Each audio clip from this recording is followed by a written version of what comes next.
भूर्भुवः स्वः तत्सवितुर्वरेण्यं भर्गो देवस्य धीमहि धियो यो नः प्रचोदयात्।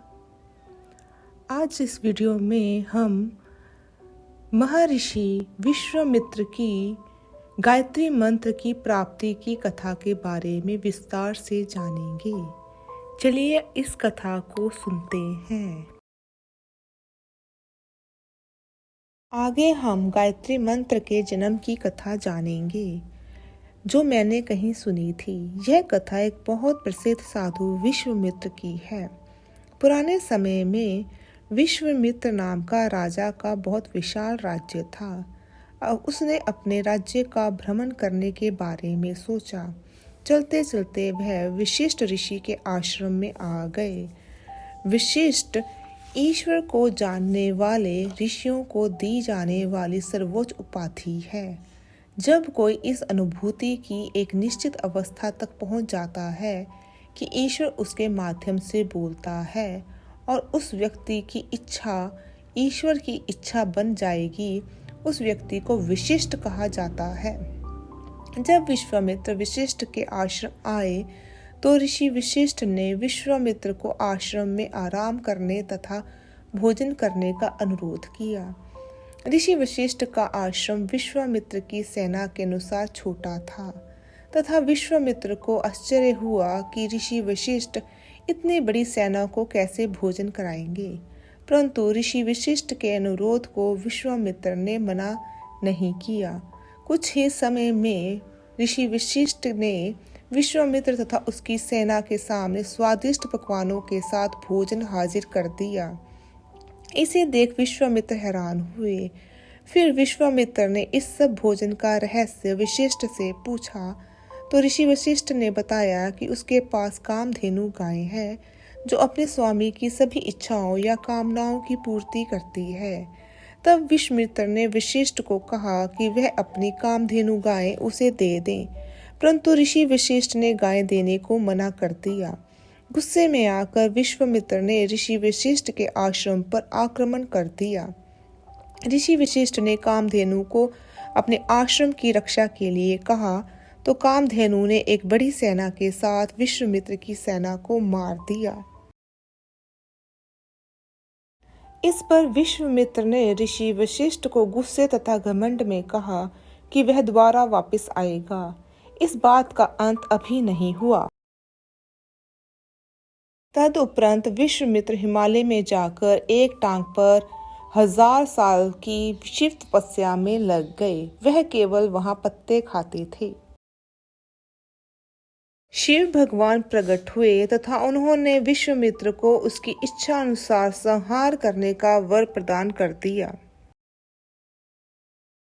फिर विश्वामित्र ऋषि वशिष्ठ के आश्रम में वापस आए तथा उसने फिर से वशिष्ठ से युद्ध प्रारंभ कर दिया। ऋषि वशिष्ठ शांत बने रहे। विश्वामित्र ने कितने ही दैवी हथियार चलाए, परंतु वह वशिष्ठ ऋषि का नुकसान नहीं कर पाए।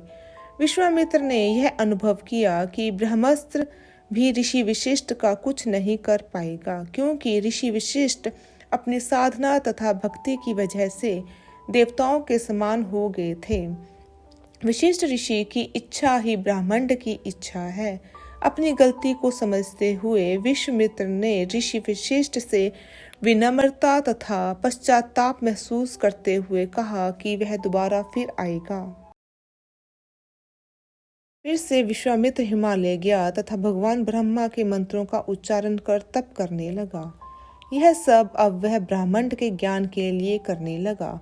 1000 साल तपस्या के बाद ब्रह्मा प्रकट हुए तथा उन्होंने विश्वामित्र को सभी ऋषियों का राजा बनाकर राज ऋषि विश्वामित्र का वर दिया। तब विश्वामित्र को आश्चर्य हुआ कि उसकी तपस्या में ऐसी क्या कमी रह गई थी कि ब्रह्मा ने उसे ब्रह्मांड का ज्ञान प्रदान नहीं किया। काफी सोचने के बाद राज ऋषि विश्वामित्र को ध्यान आया कि तपस्या करते समय उन्हें एक पक्षी की आवाज आ रही थी जो उनकी तपस्या में विघ्न डाल रही थी। उस क्रोध की वजह से वह पक्षी उन्होंने मार डाला। यह गुस्सा विश्वामित्र को इसलिए भी आया था कि वह ऋषि वशिष्ठ के बराबर बनना चाहता था। यही विश्वामित्र की इच्छा तथा लालसा थी। अपनी भूल को समझते हुए विश्वामित्र ने अपने यह इच्छा त्याग कर तथा शांत तथा स्थिर हो गए। फिर से कई सालों तपस्या करने के बाद ब्रह्मा जी प्रकट हुए। अंततः विश्वामित्र को ब्रह्मांड के ज्ञान का आशीर्वाद दिया, परंतु इस पर विश्वामित्र अभी भी प्रसन्न ना हुए। विश्वामित्र ने ब्रह्मा जी से कहा कि उसने अपने जीवन में पुराने समय में कितने ही गुनाह किए हैं। मासूम लोगों, सिपाहियों, जानवरों की हत्या की है। वह अपने पुराने बुरे कर्मों से दूर होना चाहता है। तब ब्रह्मा जी ने कहा, जैसे जैसे समय आगे बढ़ेगा तमस से भरे युग आएंगे, तब लोगों को कितने ही दुख तकलीफें होंगी। अगर तुम उन लोगों के दुख दर्द दूर करोगे, तुम अपने बुरे कर्मों से छुटकारा पा लोगे।